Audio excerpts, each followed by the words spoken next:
Hey Fixer family, it's Charmin. I'm glad you decided to join me today because today's tutorial is another spring wreath. I'm going to be making this one out of coffee filters that I get from the Dollar Tree. Welcome to Fixin' 2.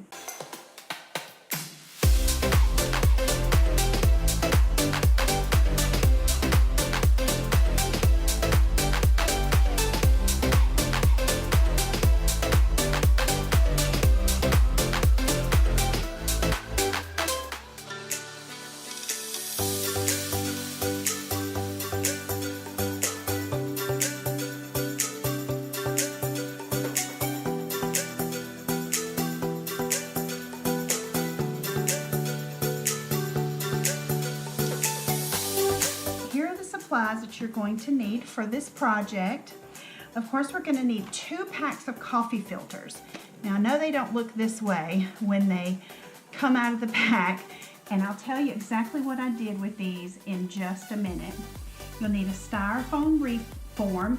You can use the smaller form that you get from the Dollar Tree.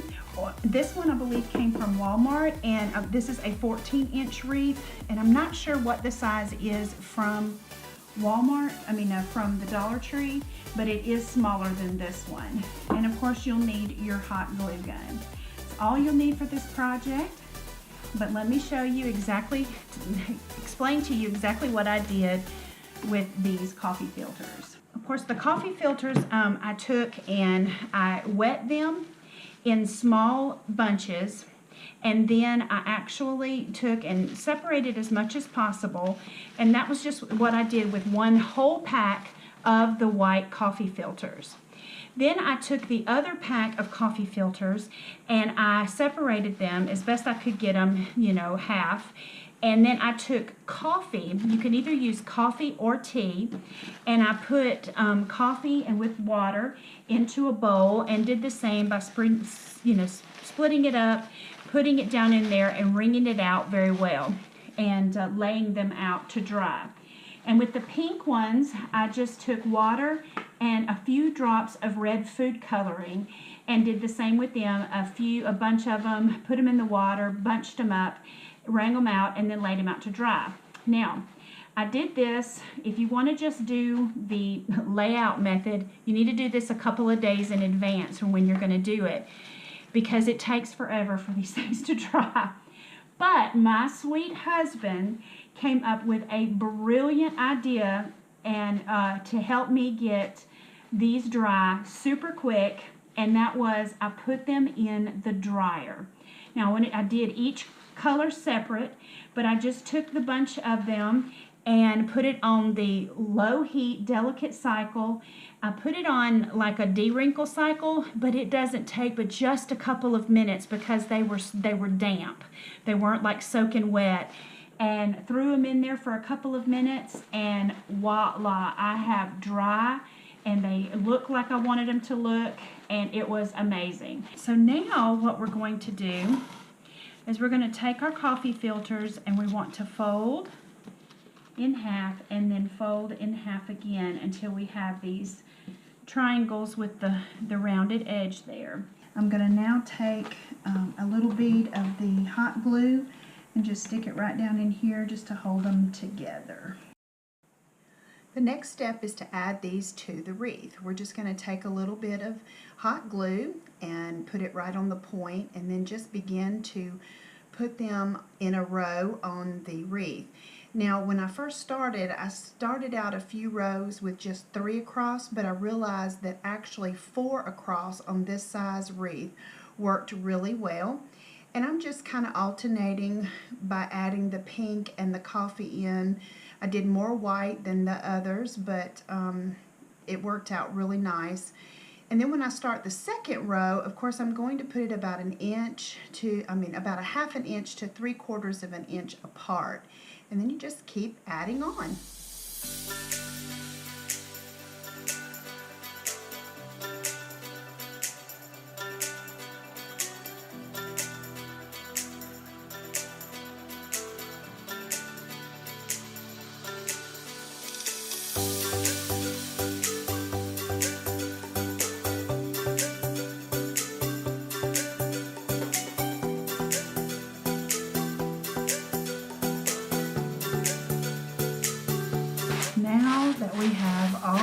coffee filters put on here. Now we're going to take and we're going to start separating and making this more full with the way that kind of looks like this. I don't know what you'd want to call it, kind of scrunching it up. So basically you just take each coffee filter and then we're going to open it up. Look at this. And then just begin to kind of bunch them up.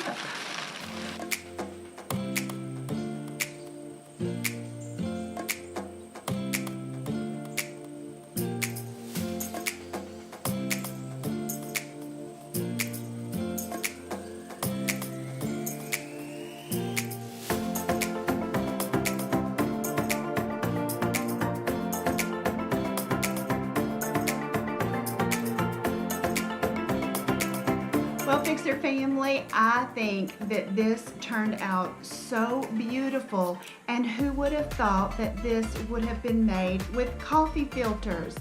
Now, of course, this is not something for your front door if it's exposed to the weather, but it makes beautiful accent pieces to your decor for spring, for Easter.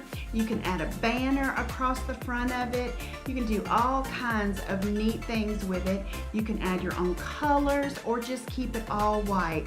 Definitely make it your own. And don't forget the little tip that I shared with you at the beginning that my sweet husband came up with about taking those coffee filters once you've dyed them and you've wrung the water out really well, throw them in the dryer for just a couple of minutes, and voila, you will have the dried coffee filters and the look that you're going for. Well guys, if this is the first time to my channel, welcome. We're so glad you're here, and we would love for you to become a part of the Fixer family. And in order to do that, you have to hit that subscribe button and also the notification bell so you don't miss a single video. We're so glad to have you with us. And also, I want you to know that I upload videos, tutorial videos, every Friday. So by hitting that notification bell, you won't miss a single one. Well, I also want you to always remember to keep looking up, because that's where it all is. I'll see you on the next video.